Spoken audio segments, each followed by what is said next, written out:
Lake Ronkonkoma, the largest and deepest lake on Long Island. Nestled in Suffolk County, New York, this lake, spanning approximately 2 miles in circumference, stands as the largest freshwater lake on Long Island, harboring a long and mysterious history in the region. In ages past, this area served as the boundary among 4 of the 13 indigenous tribes of Long Island, the Nissequogas, Setaukets, Secatogas, and Unkechaugs. Each tribe held its own share of legends about the lake, deeming its waters sacred and inhabited by spirits, both benevolent and malevolent, shrouding the lake in numerous eerie tales concerning these spirits. Indeed, these spirits were blamed for regularly snatching people towards their fate, instilling fear among the local tribes about the lake. For a time, the Native Americans believed the lake to be bottomless, as those who drowned within it often disappeared without a trace, their bodies never found. However, despite the persistence of this myth, the lake is undoubtedly not bottomless. Its depth, at its deepest point, is around 70 feet. One of the most renowned legends among the locals is the tale of the mysterious Mistress of the lake, also known as Princess Ronkonkoma, an indigenous princess who perished on the lake in the mid-1600s.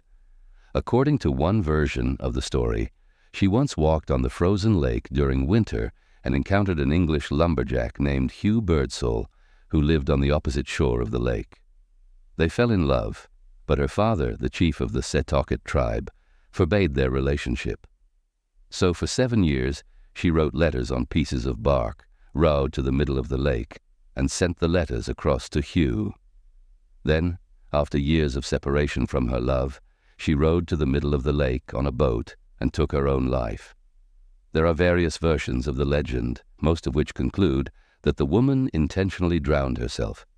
It is said that at least once a year, the lady takes a lover, a strong and attractive man aged 18 to 38. Strangely, there is some truth to the claims that at least one man in this age range regularly drowns in the lake, but drownings are common in any public lake. Perhaps it's the fact that the story typically involves a man in this age range that adds to its mystery. Lake Ronkonkoma historian Dale Spencer states that from 1893 to the present day, 166 people have perished in the lake. The tales also speak of a bottomless lake that engulfs its victims and releases them into the Long Island Sound. Professional diver Bill Pfeiffer has mapped the entire lake bottom and asserts that it indeed has a bottom. In one location, its depth exceeds 60 feet. Pfeiffer states that the lake does not flow into the Long Island Sound. As for the Mistress of the lake, Pfeiffer mentions that a few years ago he dove with a female marine biologist who claimed to have descended into a black hole, seen a bright blue light, and been embraced by long black hair for 20-30 seconds before being released. Despite the tales, Spencer says there is no conclusive evidence that the princess ever existed. Essentially, the Mistress of the lake is not malevolent.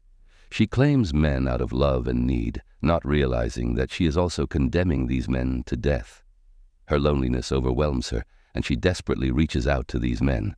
Some men, perhaps inclined to cause a stir, claim that when they swim beyond the designated bathing area, usually marked by a buoyed rope, they feel the touch of cold fingers trying to grasp their ankles. On the wall of a strip mall on Rosevale Avenue, there is a mural dedicated to the Mistress of the lake, regularly drawn and updated by local artist Michael Murphy.